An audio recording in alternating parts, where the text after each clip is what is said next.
राज्य महावितरण कंपनीच्या वतीने वीज ग्राहकांच्या हितासाठी 3 परिपत्रक काढले आहेत, परंतु त्याची प्रसिद्धी केली नाही। त्यामुळे नागरिकांना याचा फायदा होत नसल्याने त्याचा व्यापक प्रसार करण्यासाठी समाजवादी पक्षाच्या वतीने ग्राम शहर स्तरावर जाणार असल्याची माहिती पक्षाचे कार्याध्यक्ष प्रताप होगाडे यांनी दिली आहे।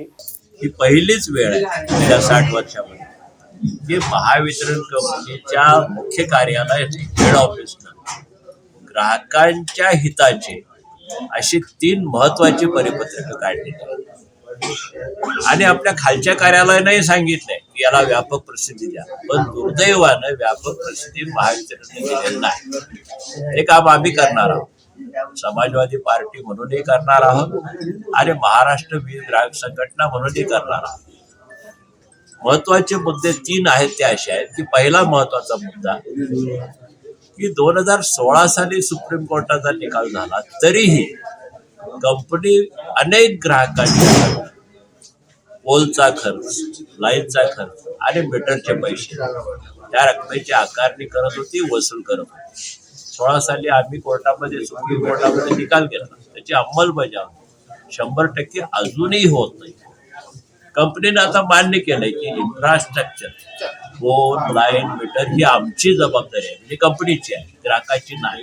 त्यामुळे ग्राहकाकडून फक्त न्यू कनेक्शन म्हणून service connection charges, processing fee आणि डिपॉझिट एवढंच घेतलं जाईल, बाकी कुठलाही आकार घेतला जाणार नाही आणि घेतला तर 5 वर्षाच्या त्याला 5 मिनिटांमध्ये रिफंड आणि याची अंमलबजावणी आम्ही प्रामाणिकपणाने करू, हे त्यांनी कबूल केलं।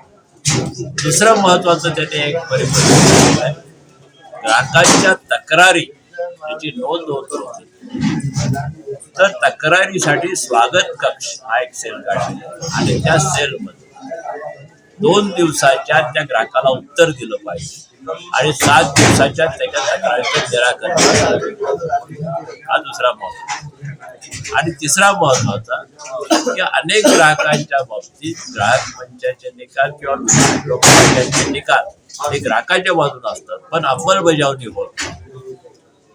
तर कुठल्याही परिस्थितीमध्ये या निकालांची 3 महिन्याच्या आत अंमलबजावणी झालीच पाहिजे आणि तुम्ही हायकोर्टात जा, सुप्रीम कोर्टात जा, पण निकाल जो झाला असेल ग्राहकांच्या बाजूने त्याची अंमलबजावणी झालीच पाहिजे। ही 3 परिपत्रकं काढलेली आहे, पण कंपनीला व्यापक प्रसिद्धी केलेली नाही। त्यामुळे आम्ही आता ठरवलेलं आहे, जे महाराष्ट्र वीज ग्राहक संघटना म्हणून सुद्धा आणि समाजवादी पार्टी म्हणून सुद्धा याच्या सर्व पातळ्यांच्यावर राज्यामध्ये सर्व जिल्ह्यांच्या मध्ये चांगल्या पद्धतीने प्रचार आणि प्रसार व्हावा, याच्यासाठी ग्राहकांचे मेळावे, बैठका असे कार्यक्रम आम्ही फेब्रुवारीमध्ये, काही सर्क्युलर्स परवाच आलेले आहेत, आम्ही आयोजित करणार आहोत आणि हे काम चालू आहे।